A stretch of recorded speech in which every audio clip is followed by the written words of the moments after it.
welcome our chefs for today, George Columbaris and Adrian Richardson. Georgie. So how are you, boys? Nice to see you both. Now, George, we went to a dinner at your restaurant the other week. You cooked for Richard, myself and some of the other guys from Ready Steady Cook. There were chicken oysters, there was rabbit with licorice. Where do you get all your ideas from? Well, look, Nick, a lot of research, so I get a lot of books from Spain and from Europe direct, so I could read and research internet, the food scientists as well, developing new ideas and processes, so yeah. Wow, and you, Mr. Richardson, you have a different cooking style than Mr. Columbaris.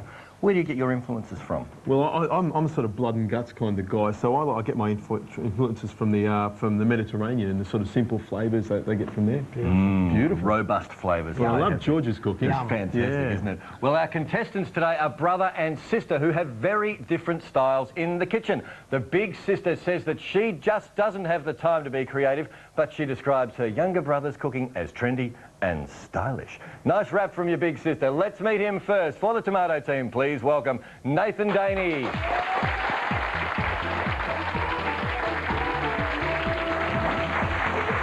how are you, mate? George. All right. Fired up. Trendy and stylish. Not that there's anything wrong with that. No, no. What a good rap. That's a nice rap from your sister. Yeah. You get on well with her? I do. Oh, sweet and lovely. Let's see what you brought along today, mate. Alrighty, take us through all of your favourite goodies here, my friend. We've got a pecorino cheese, which is quite nice. Sweet potato. The black olives, so maybe a Spanishy thing there. The pecans, and the chorizo sausage, which I kind of fell in love with from an old Argentinian girlfriend. I just didn't fall in love with her, though. Maybe it was the chorizo breath that she had the whole time. How much did this all cost you? This is $17.20. $17.20. Well, we're cooking from the classic bag today, so Nathen had a budget of $20, as had come in well underneath. Mr. Columbaris, are you getting some good ideas, my friend? I am feeling Have a bit of a think about it, and we'll meet our second contestant for the capsicum team, Sheree Hannon.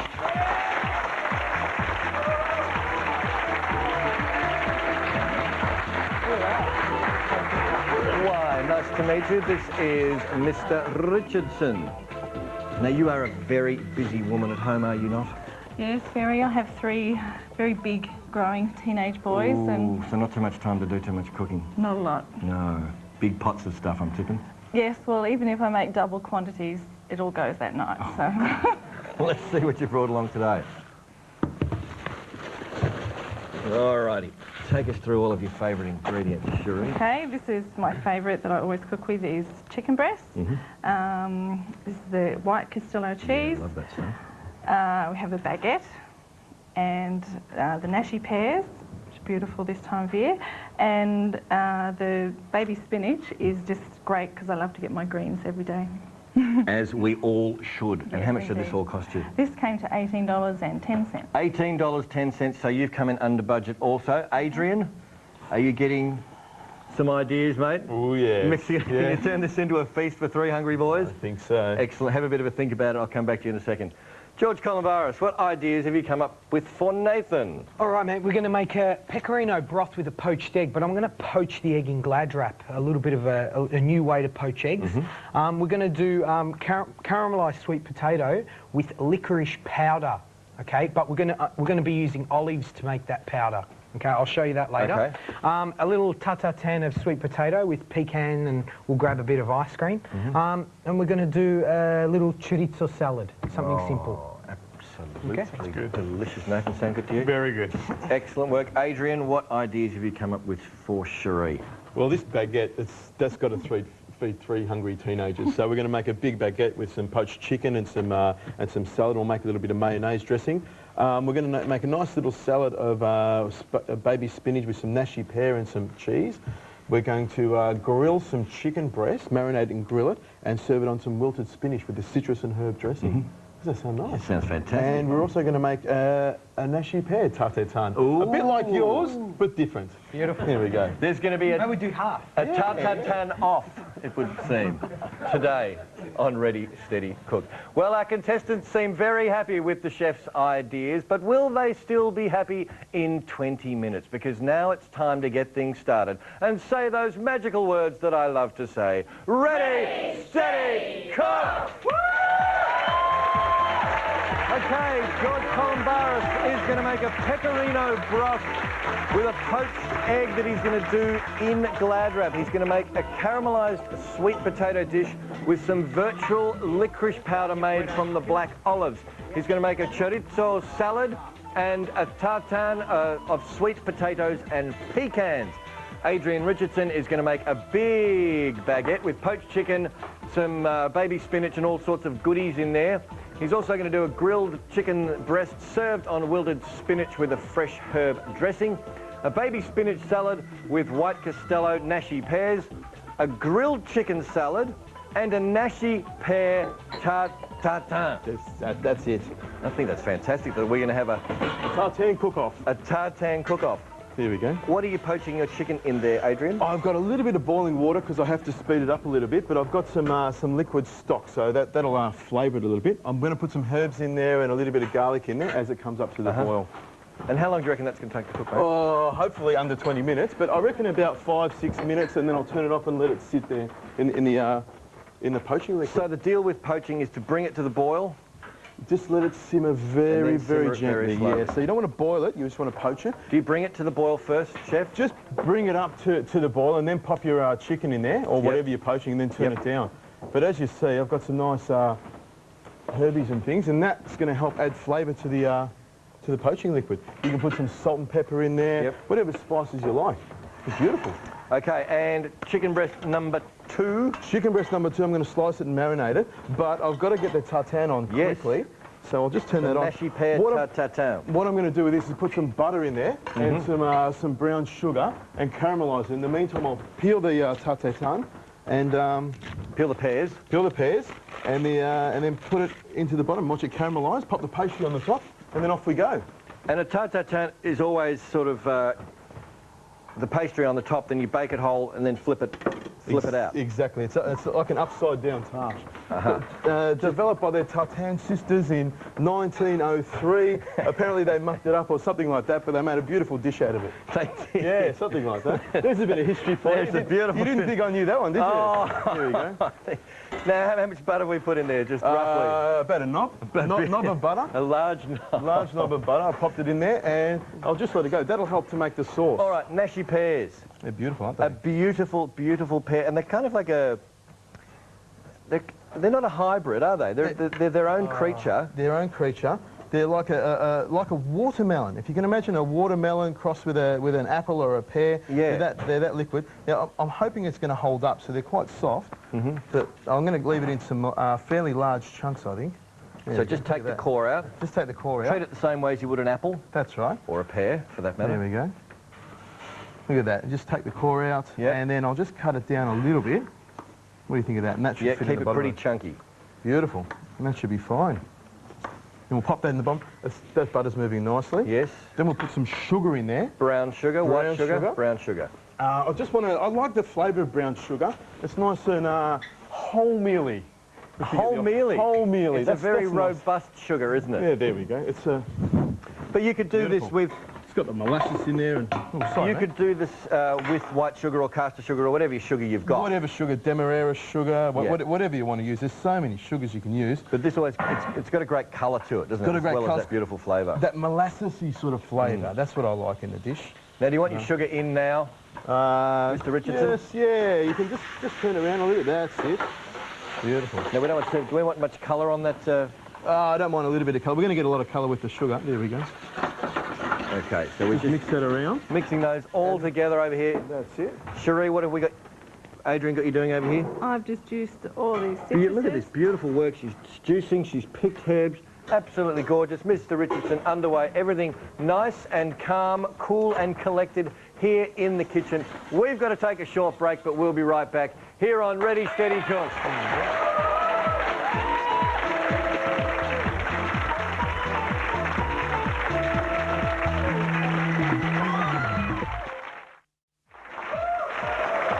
Welcome back to Ready, Steady, Cook. We are well underway here. George Columbaris, you are making your version of a tart tatin. Yes, my What version. have we got underneath these I've made a little caramel sweet there. potatoes? Yeah, I made a little caramel with the with some brown sugar. Yep. And I've dropped some of the pecans in there.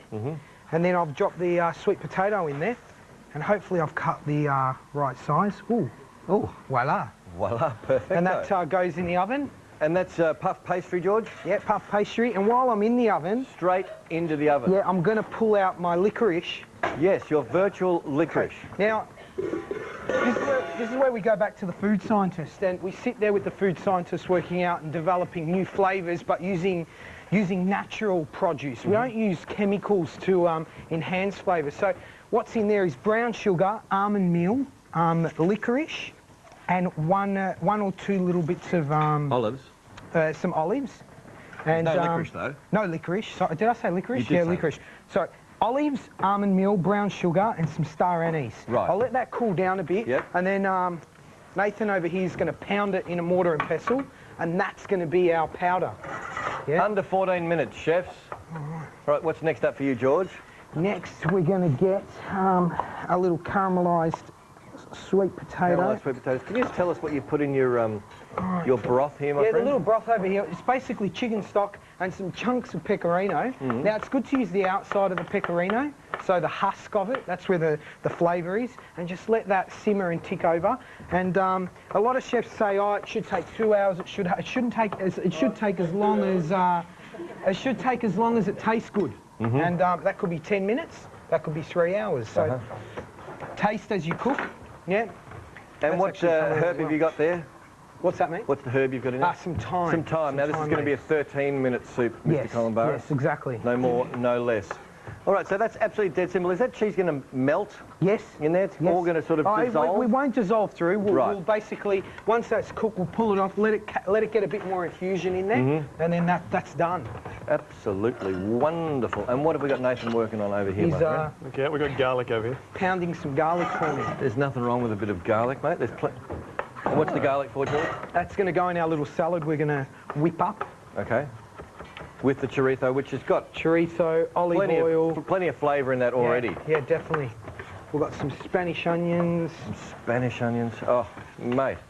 That's I'll an take absolute a bit of treat. that garlic there. And what's with the extra pecorino, George? I'm going to use that in the salad. So, nice. You'll pop that into a bowl for me. Now, how different is pecorino from Parmesan? Well, going by what I've been taught, pecorino is it a younger age, big boy? Do you know? Sheep's milk. Sheep's milk. Yep. Is that? Oh, you're right. It is sheep's milk. Right. So yeah, as he said, so it's sheep's milk. Yeah. What else do you want to say? It sounded right, didn't it? So it's similar, but from a different... Same but different. Yeah. Same, but from a different critter. Yeah. Excellent. Alrighty, Alrighty. so just added all those flavours in there. Nathen, do you like to mix up your flavours? You're a flavour mixer-uppery kind of guy? A little bit. Because George is the lord of all flavour mixing. Yeah, I think the old fusion thing is probably gets thrown out the window with me as far as rules. So Do you have any rules in your kitchen? not really. Right. No, I think it came from my father was a bit of an experimenter. Really? He loved the George, can I borrow some? he loved Yeah, to get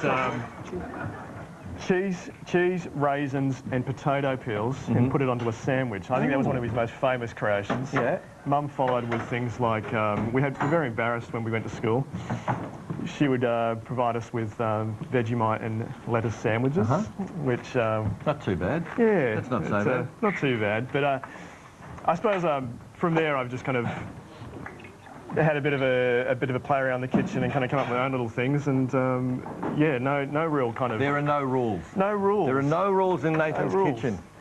Sheree, what sort of sangers did you used to get when you were a young lass?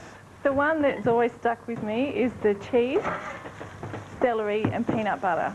And I used to eat it like this. Because everyone would want to know what was on my But sandwich. it tasted yummy. Yeah, actually I still love celery, cheese and peanut butter. And I love no bread. Celery with peanut butter just right down the middle. You put a cheese on top and that's the sale. Oh. They're called celery boats. We'll talk later. That sounds gourmet. All right, now is it time to start pounding, George? Yeah, mate, we're going to pound there. We've got we've got some poached eggs happening over here. Now, show me this poached egg. It's a great technique in glad wrap, so we're containing the flavour and we're not losing all the flavour into the water. No vinegar. I'm putting a dash of balsamic, but that's in there for flavour, okay? And a chef called Chef Arzak, who has a 3-star Michelin in Spain, he came up with this idea and he puts truffles in there and poaches it, and it's absolutely gorgeous. Wow, and does it take the same amount of time to cook as a regular poached egg?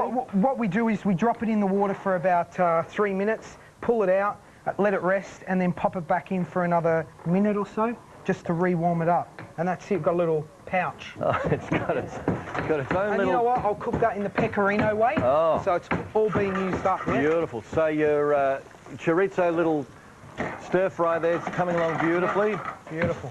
Excellent work. All right, let's go and see how Mr. Richardson is going along over here. Okay, I'll turn this off.